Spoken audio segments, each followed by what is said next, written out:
When you enter this park, you will walk through 8 columns which were part of a Prussian barracks. When you walk a bit further, you can see the statue of the man this park is named after, the 35th President of the United States of America, John F. Kennedy. How come that a park in Germany is named after a US president? Did he visit it? No. Did he do something for the city? No. In fact, I think the reason is a story I want to tell you about. The story on how Germany rebuilt itself.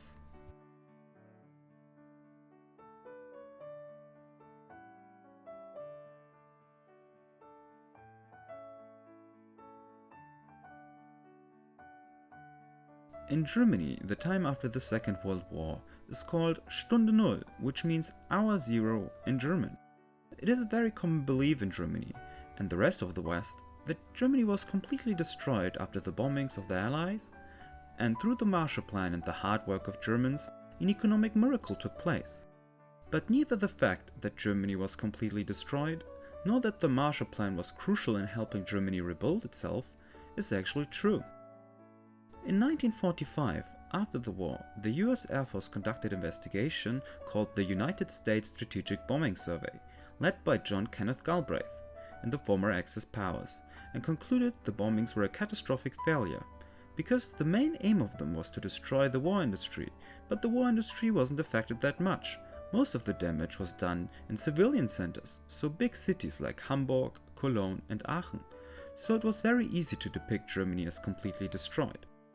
Most of the factories were still operable and could be used, but in the beginning of the post-war period, the Allied powers only allowed the production of goods that were exported to themselves, which was harshly criticized by the German authorities at the time, because Germany had the capacity to produce, but Germany was still seen as a potential threat, which of course is understandable. In 1945, the gross fixed assets of Germany were 20% higher than compared to 1936, so the German industry really wasn't hit that hard by the bombings and could be used to help Europe overcome the post-war struggle.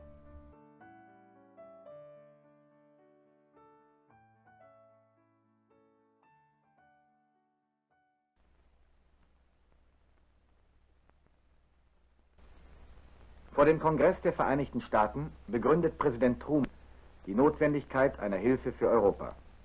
Er bezeichnet den Marshallplan als einen entscheidenden Beitrag zur Erhaltung des Weltfriedens. I urge the Congress to act promptly on this vital measure of our foreign policy, on this decisive contribution to world peace. Kurze Zeit später erläutert der damalige US-Außenminister Marshall vor einem Ausschuss des Senats seinen Plan. Er erklärt, dass zur Linderung der Not mindestens 6,8 Milliarden Dollar für die ersten 15 Monate erforderlich seien.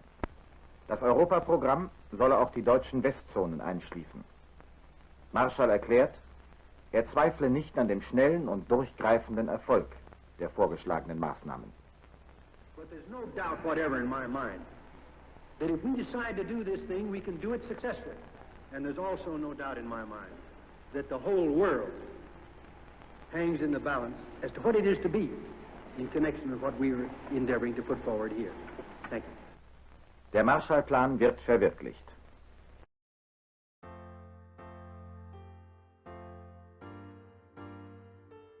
Here in Germany, the Marshall Plan is basically remembered as a giant cash handout by the US government.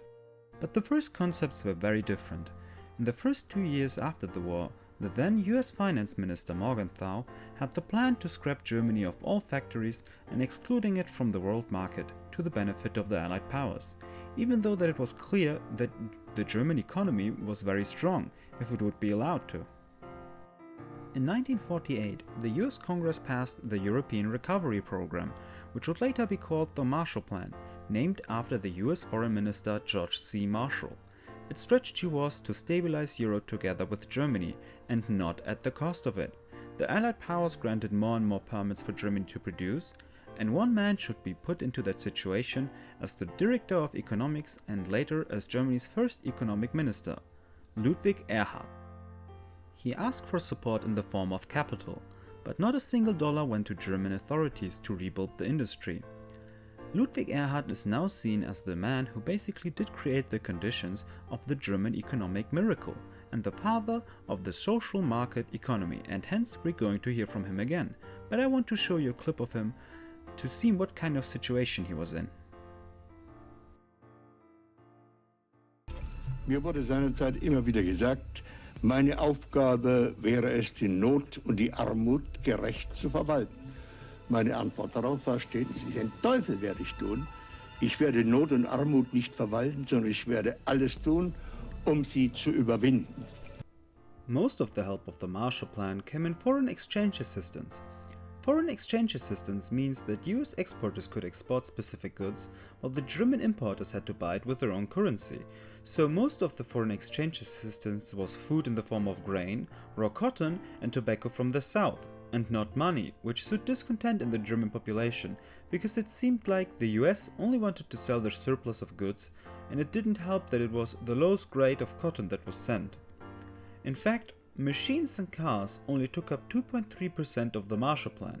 And to be clear, I'm not saying that the Marshall Plan didn't help Germany at all, but it certainly wasn't the cause of the economic miracle.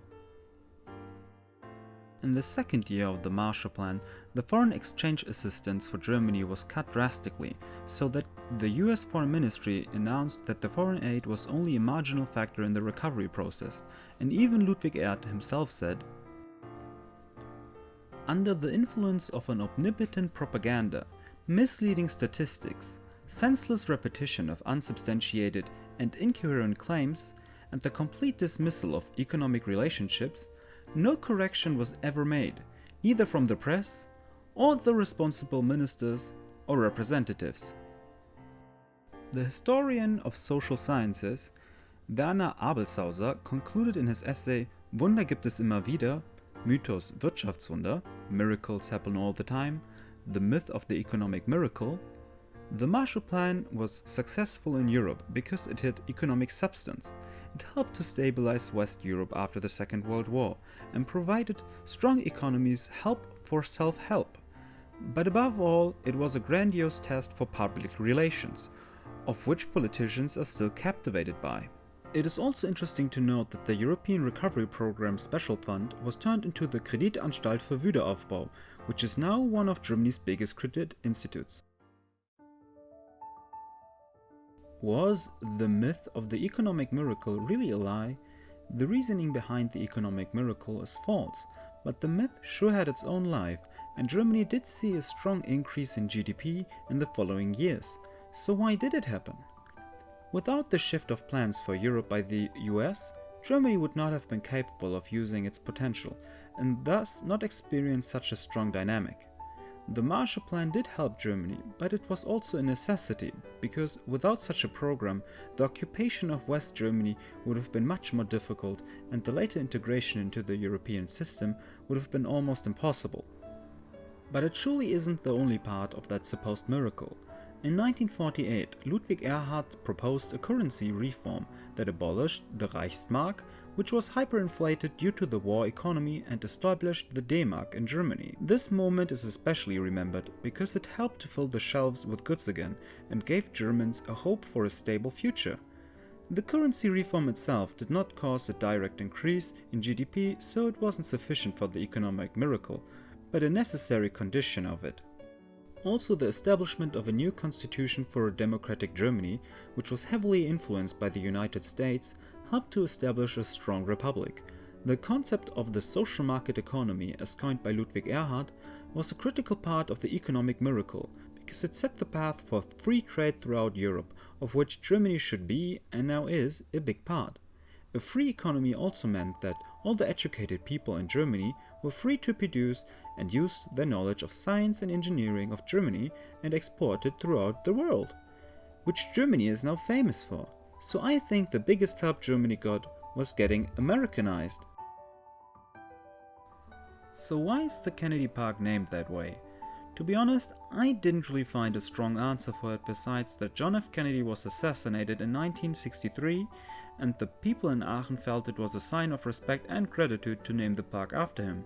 He never visited the park or had a connection to it, so why did they feel the need to respect or even be thankful for a US president?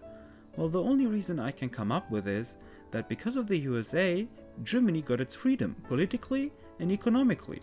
And what I found to be quite ironic is that the first plans for Germany were to keep it small by controlling it economically. But it didn't work, so they had to give Germany its freedom. And isn't that what real Americanization is all about, and shows what is to come?